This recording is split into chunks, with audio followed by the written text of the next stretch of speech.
The small town of Glenhaven never looked like the kind of place where stories of violence and legend were born.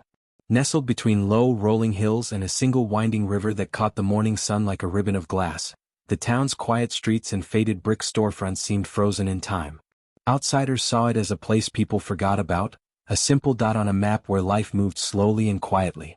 Among the weathered houses at the edge of town lived Eleanor Hayes, a woman most people overlooked.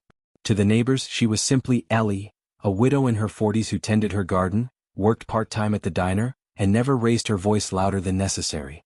She wore plain jeans, old boots, and simple shirts that didn't cling to fashion trends. Her hair, always tied in a braid, had streaks of gray that seemed to blend seamlessly into her quiet personality. To everyone else she was ordinary, a simple woman you'd pass on the street and forget 2 steps later. But what no one knew, what Ellie never let slip, was that her simplicity was a mask, a cloak covering years of training, scars, and memories that she had locked away for good reason. Ellie's story didn't begin in Glenhaven. She had once served, long before the town came to know her, as a woman who brewed coffee and handed out pie slices at the counter. Years ago, under another name, she had been a shadow in dangerous corners of the world. She was trained in precision and patience, in the kind of violence that left no trace but whispered rumors. She had sworn never to let that part of herself surface again.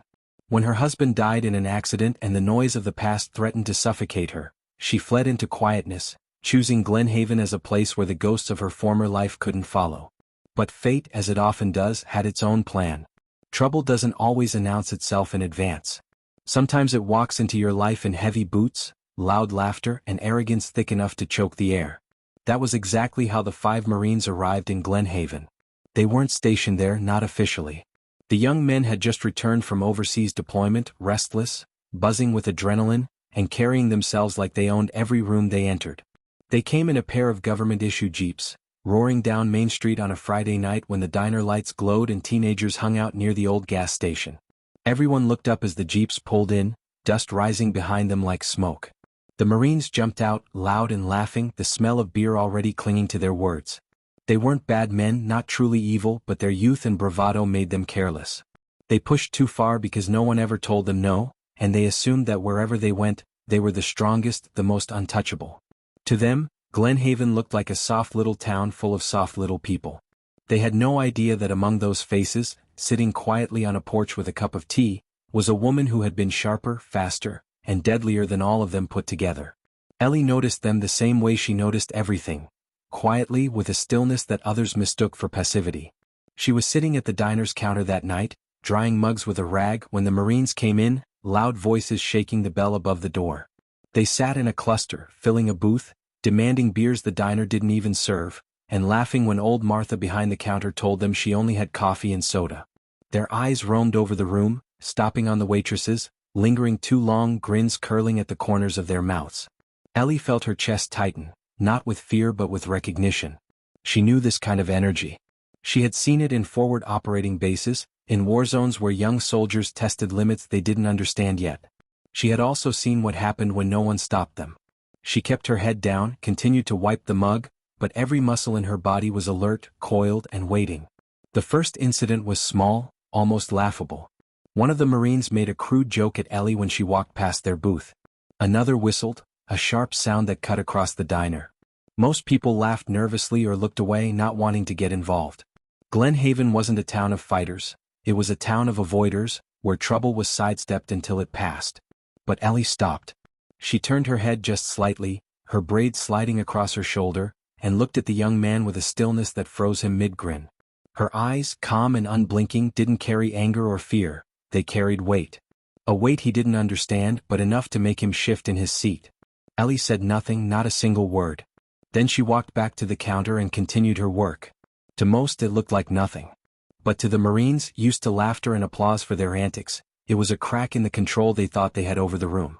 And cracks have a way of widening.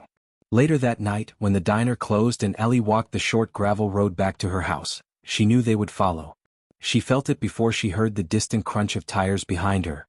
The night was cool, the cicadas buzzing in the trees, the stars like pale coins scattered across the sky. She didn't quicken her pace. She didn't look over her shoulder. She simply walked, her boots steady on the gravel, until the jeeps pulled up beside her. The Marines leaned out, calling to her, their voices dripping with mockery. "Hey, simple lady," one of them shouted, "why don't you smile for us?" Another laughed and added, "You think you're too good to talk to us?" Their words rolled over her like water on stone. Inside, though, something stirred. It wasn't anger. It wasn't fear. It was inevitability. The part of her she had buried, the part trained to end situations with precision, began to wake. When she reached her house, a small wooden structure with ivy crawling up its sides, the jeeps pulled into her driveway uninvited. She stood on her porch, hand resting on the railing, and finally looked at them fully. Her voice, when it came, was calm. "You boys should leave." They laughed at her, 5 Marines in their prime, strong and sure of themselves, laughing at a woman who looked plain, ordinary, harmless. They stepped out, one by one, boots thudding on the gravel. They underestimated her, all of them. In their eyes, she was just a simple woman, someone they could tease, maybe scare, maybe worse. They didn't know what those eyes of hers had already seen, what her hands had already done. They didn't know they had just crossed the invisible line between arrogance and consequence.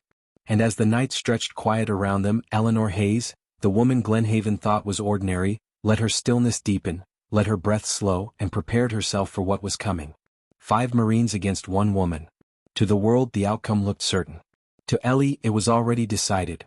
The air between Ellie and the 5 Marines thickened as if the night itself was holding its breath. The men were loose in their movements, swaying with leftover alcohol and the careless confidence of youth. They spread out without thinking, forming a semicircle around her porch, boots crunching over the gravel like a drumbeat announcing their dominance. Their laughter had softened into something more deliberate now, a sharper edge carried in there. Voices. One of them, tall and broad with a shaved head, leaned forward slightly, his grin too wide, his words drawn out. "What are you gonna do, lady? Call the sheriff? Out here, it'll take him 30 minutes to even show up." The others chuckled, nodding, their bodies relaxed but their eyes locked on her like wolves circling what they believed to be easy prey. Ellie didn't move right away.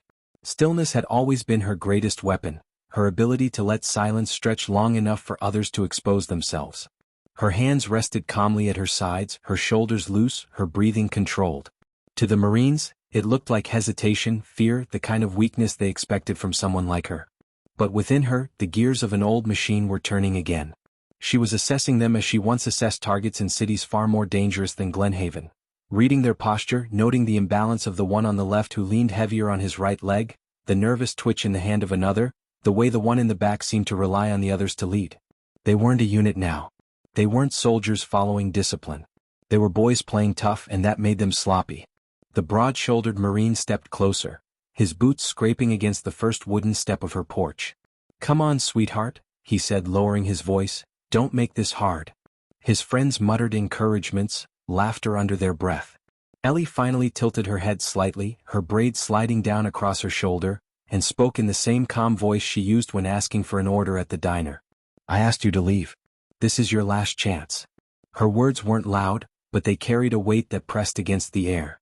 The Marines didn't hear the warning. They only heard challenge, and challenge to them was invitation. The tall one smirked and climbed the step, his hand reaching out as if to grab her shoulder. It was over before he even realized what happened.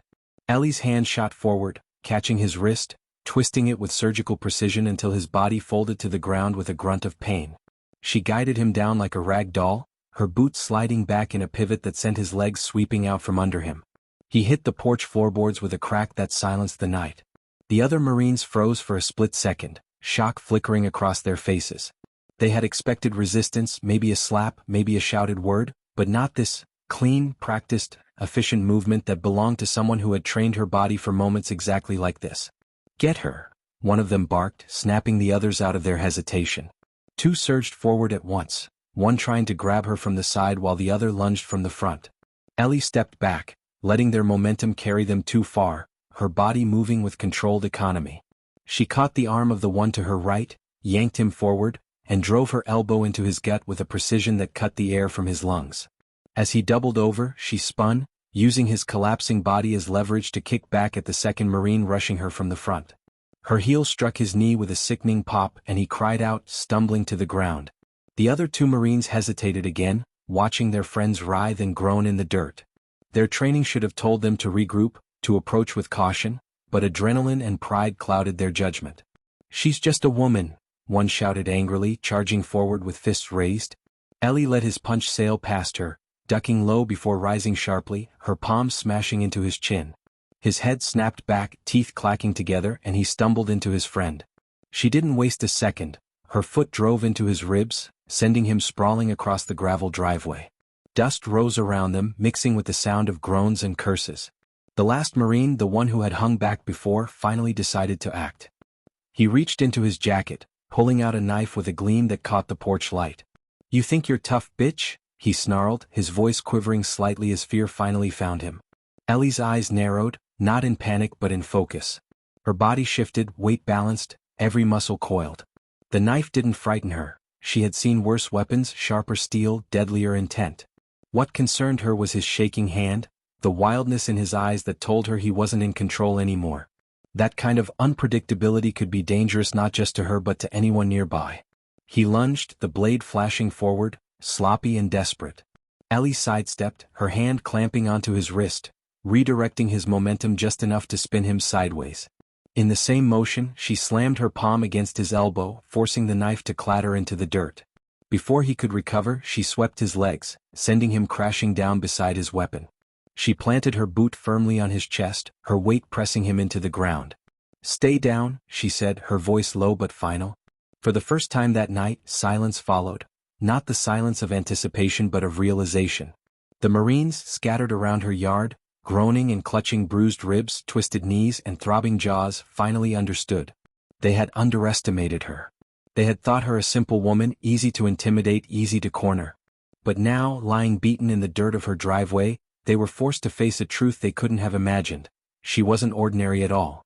She was something far sharper, far deadlier than their bravado could handle. And the calm way she stood there, breathing steady, hair slightly loose from her braid, made it clear, she wasn't even winded. For Ellie, the fight wasn't about proving anything. It wasn't about pride or revenge. It was about boundaries. She had given them a chance to leave more than once. They had chosen arrogance instead of sense. And now, as they lay scattered, she felt no thrill of victory, only the heavy weight of inevitability pressing against her chest. She had wanted to keep her past buried, but the past had a way of surfacing when provoked. Tonight, 5 Marines had pulled it from her, piece by piece, until the mask of simplicity slipped away, revealing the woman beneath, the one who had walked through darker nights and survived. The porch creaked as Ellie finally stepped down, her boot brushing against the dirt where the knife lay. She nudged it away back into the shadows, and looked at the groaning men sprawled across her yard. Her voice, quiet but steady, cut the night again. "I told you to leave." None of them had the strength or the nerve to answer. And in their silence, Ellie turned, walked back up her porch steps, and slipped inside her house, leaving the Marines broken in the yard, their laughter and arrogance stripped away by the simple woman they had underestimated. The night after the fight, Glen Haven felt unnaturally still. The cicadas sang in the trees as if nothing had changed, but in the town's undercurrent, word of what had happened in Eleanor Hayes's yard was already spreading. The Marines had limped back to their jeeps, bruised and humiliated, and though their voices were low, their anger was volcanic. None of them expected to be beaten, much less by a woman half a head shorter, a woman they had mocked as plain and simple. Their pride was shredded, their egos bleeding deeper than their cracked ribs and swollen jaws. But pride has its own kind of fury, and it doesn't heal easily. They drove off into the night, muttering promises of payback, and in their rearview mirrors, the small wooden house sat silent under the stars, as if nothing had happened at all. Ellie, inside, moved with her usual calm. She washed her hands at the sink, the warm water rinsing away the dirt and sweat, leaving behind the steady rhythm of her heartbeat. She tied her braid again, tighter this time, and sat at the small kitchen table. The house smelled faintly of lavender and old wood, a comforting scent that anchored her even as memories from long ago pressed at the edges of her mind. She hadn't fought like that in years, hadn't felt the familiar rush of precision and control. It scared her, not the fight itself but the ease with which it had returned. She had buried that part of herself for so long, swearing never to bring it back. But tonight, 5 reckless Marines had forced her hand, and now the mask she had worn for so many years had slipped. She knew men like them wouldn't let this go quietly. She knew trouble wasn't finished, it was only beginning. By morning the first whispers had reached the diner. Martha, who had heard half the story from her grandson who worked at the gas station, muttered over the counter while pouring coffee. "They say Ellie handled them like they were schoolboys," she told a group of farmers, her voice low but colored with awe. The farmers chuckled nervously, shaking their heads, unsure whether to believe it. But small towns are fertile ground for rumor, and by the time lunch rush rolled around, everyone had heard a version. Ellie breaking bones, Ellie moving faster than men half her age, Ellie standing calm as soldiers fell like dominoes. Some dismissed it as exaggeration, a wild tale to spice up Glenhaven's dull routine. Others, though, looked at Ellie differently when she came in that afternoon, apron tied at her waist, face expressionless as always. Their eyes lingered on her hands, her quiet walk, and they wondered, what else didn't they know about the simple woman who served them coffee each day? Meanwhile, the Marines gathered in a rented cabin outside town, nursing bruises and simmering with anger. Their pride wouldn't allow silence. The tall one with the busted wrist cursed repeatedly, pacing the wooden floor, muttering about respect and humiliation. "We can't let this stand," he growled, his voice harsh. 5 Marines against 1 woman and she puts us in the dirt? People will talk. Hell, they already are. The others nodded, their faces dark. They had faced combat overseas, stared down men with rifles, but none of those memories stung like this defeat. It wasn't just about losing a fight, it was about losing it publicly, in a small town where whispers traveled like wildfire. To them, Ellie wasn't just a woman anymore, she was an insult, a threat to the image they carried like armor. And threats, in their world, demanded elimination. Ellie felt it in her bones the next evening when she stepped outside to water her garden. The air was too heavy, the birds too quiet, as if nature itself was warning her. She moved through her yard, the watering can steady in her grip, but her senses were alive, sharper than they had been in years. Every sound carried meaning, the crunch of gravel down the road, the rustle of branches, the faint hum of an approaching vehicle. She placed the watering can down and straightened slowly, her braid brushing against her back. She knew they would return, and she knew they wouldn't come empty-handed. The question was not if, but when. That night, as she sat by the window with the lamp dimmed, Ellie allowed herself to drift back into memory. She had once been stationed overseas as part of a covert unit. Her name wasn't Eleanor Hayes back then, it was something else entirely, one that had been erased from records when she left. She remembered villages where danger moved in shadows, where every sound in the dark might be the last one you heard. She remembered training that broke her body down and rebuilt it into something faster, harder, unyielding. She had walked away from all of it, choosing instead to build a quiet life in Glenhaven, because she was tired of blood, tired of ghosts. But ghosts had a way of finding you, even in the safest corners of the world. And now, as headlights cut across her window and the distant rumble of engines drew near, Ellie felt the past rushing back like a flood she could no longer hold back. The jeeps returned close to midnight, their engines growling through the trees, headlights cutting sharp beams into her driveway. She stood on her porch once more, waiting, her arms crossed loosely, her expression unreadable. The Marines stepped out, slower this time, their injuries still fresh but their anger burning hotter. They weren't laughing now. Their eyes carried only rage, their pride demanding repayment. One of them carried a metal pipe, another clenched his fists wrapped in tape. The tall one with the wrist brace sneered up at her porch. "Round 2, he said, his voice a snarl. "Let's see if you're still so tough." Ellie's heart didn't race, her hands didn't shake. Instead, a calm certainty washed over her. She had given them a chance before, had offered them an exit from their arrogance, and they had refused. Tonight, she knew, there would be no walking away for them without another lesson, one harsher than the first. She stepped down from her porch, boots pressing into the gravel, and faced them head-on under the silver wash of moonlight. Her voice was steady, carrying across the cool night air. "You should have listened." The Marines closed in again, tighter this time, more cautious but no less reckless. And as the circle closed around her, Ellie Hayes, simple, quiet, ordinary Ellie, shifted her stance, let her breath slow, and prepared to remind them once more why underestimating her was the greatest mistake they could ever make. The night air shivered with tension as Ellie stood in the gravel driveway, moonlight painting her features in silver and shadow. The 5 Marines spread out again, this time with less swagger and more intent. Their pride, bruised and battered from their first encounter, had curdled into something darker, vengeance. The tall one with the wrist brace stepped forward, his sneer twisting across a face still mottled with fading bruises. "No surprises tonight," he muttered, his voice low, directed more at his men than at her. He wanted control this time, wanted to erase the humiliation burned into his memory. One of the others hefted a steel pipe, resting it across his shoulder like a bat, his teeth glinting in the moonlight. Ellie didn't flinch. She stood loose and balanced, her shoulders relaxed, her breathing calm, as though the danger arrayed against her was just another chore to be handled before bed. The first one lunged, the one with the taped fists. He rushed with a low growl, swinging wild, a haymaker meant to crush her jaw. Ellie shifted back, letting the punch sail harmlessly past her face, and in that space of overextension she moved.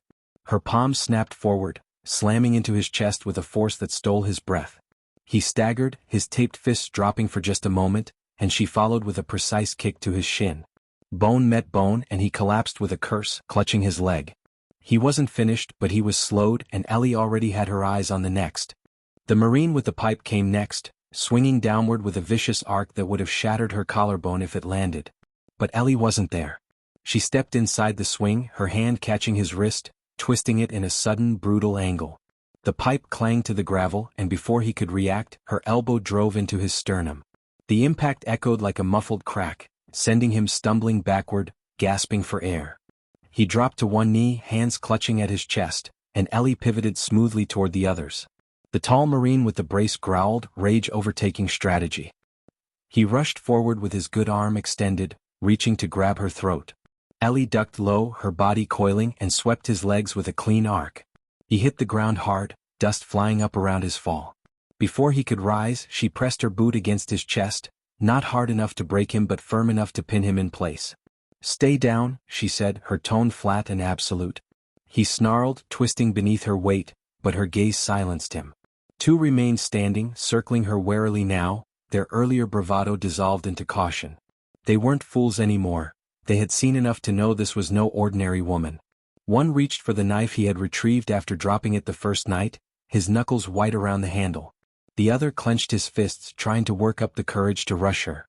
Ellie waited, patient, her chest rising and falling with steady breaths. She didn't chase them, she let them decide their fate, let them commit to the mistake she would punish.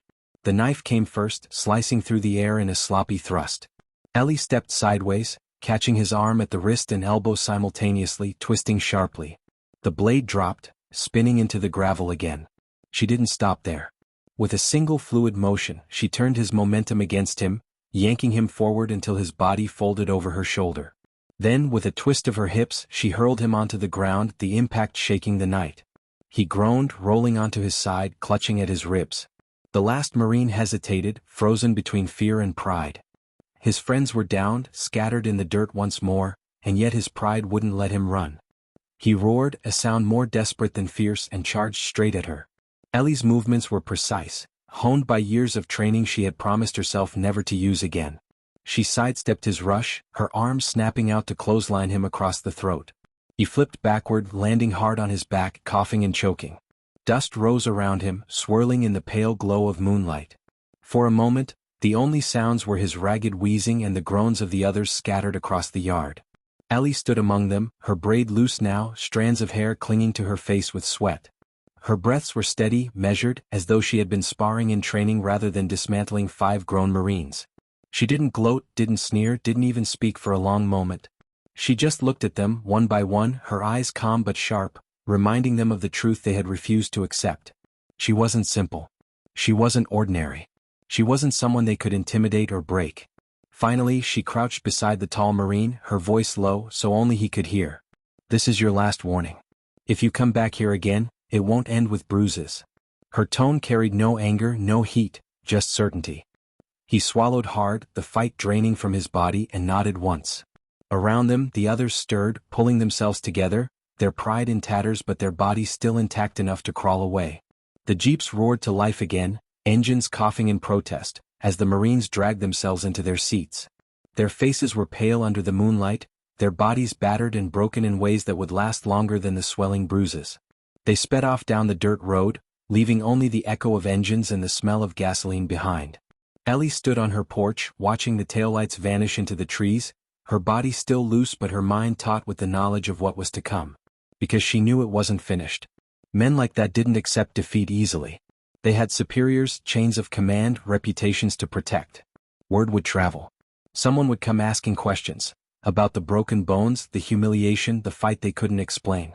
And when those questions came, Glenhaven would no longer be a quiet hiding place. Her past, the one she had worked so hard to bury, was already clawing its way back to the surface. Inside, she washed her hands again, the warm water running red with a scrape across her knuckle she hadn't noticed in the heat of the fight.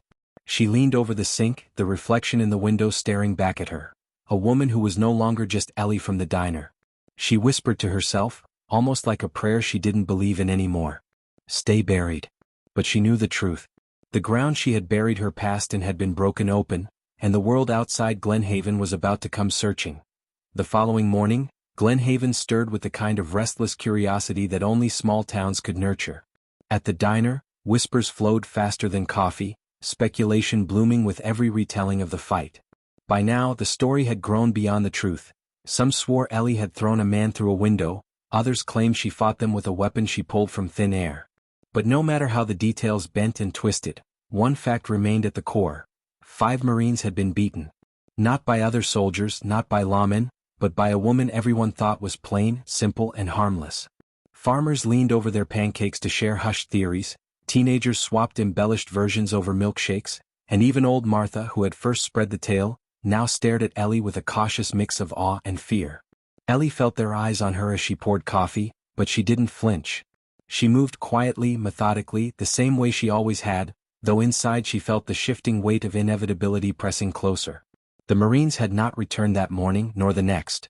Their cabin outside town sat empty, their jeeps gone, the gravel drive scarred with fresh tire marks. But Ellie knew their absence wasn't surrender, it was strategy. Men like that didn't accept defeat, not without trying to reclaim pride through greater force. Somewhere, in some office or barracks, the story was already mutating into something else. Maybe they'd tell it as a drunken scuffle, maybe they'd frame it as an ambush, but however they spun it, their bruises demanded explanation. And explanations had consequences. Ellie spent the next few days in watchful silence. She worked at the diner, tended her garden, walked the narrow streets of Glenhaven, all while her senses remained alert, tuned to every sound, every movement. She saw black SUVs on the highway, government plates flashing by, though none turned into town. She caught strangers at the gas station, men with sharp haircuts and military posture, scanning the area before disappearing again. She knew the look, men trained to observe, to record, to hunt. It was only a matter of time before they came knocking. And then they did. It was a Thursday afternoon when the black SUV rolled slowly into her driveway, its engine idling with the steady hum of authority. 2 men stepped out, both in pressed uniforms, their boots polished, their belts heavy with radios and clipped holsters. One was younger, sharp-jawed and restless, his eyes scanning her porch like he expected gunfire. The other was older, composed, his posture straight as iron, his eyes steady and unreadable. Ellie stepped out of her house, wiping her hands on a rag, and stood at the top of the porch steps. She didn't smile, didn't offer pleasantries. "You're looking for me," she said, her tone flat. The older man nodded once, his voice calm but carrying authority that rolled like thunder beneath its surface. "Mrs. Hayes. Or should I say, Sergeant First Class Eleanor Drake." The name struck the air like a hammer, a name Ellie hadn't heard spoken in over a decade. The rag slipped from her fingers, falling silently to the porch floor. She kept her face still, but inside her chest, her heart clenched. The mask had cracked, fully and undeniably. The younger officer stepped forward, his words sharper. "You assaulted 5 Marines. They're in a hospital right now, 2 with broken ribs, 1 with a fractured wrist, another with a torn ligament. They claim you ambushed them. Care to explain?" Ellie's gaze didn't shift. "They came onto my property. Twice. They didn't listen when I told them to leave." The younger man scoffed, ready to press harder, but the older officer raised a hand, silencing him. His eyes remained on Ellie, studying her the way a commander studies a battlefield. "You didn't just defend yourself," he said quietly. "You dismantled them. Clean, efficient. That's not self-defense. That's training." The silence stretched between them, heavy with history Ellie had tried to bury. Finally she spoke, her voice steady. "I didn't want this. I left it behind for a reason." The older man's jaw tightened. "Maybe. But it seems it didn't leave you." The conversation ended there, the officers exchanging a look before turning back toward their SUV. The older one paused at the door, glancing over his shoulder. "This isn't finished. You know that." Then they were gone, the black vehicle disappearing down the road, leaving Ellie standing on her porch with the weight of her past pressing on her shoulders like lead.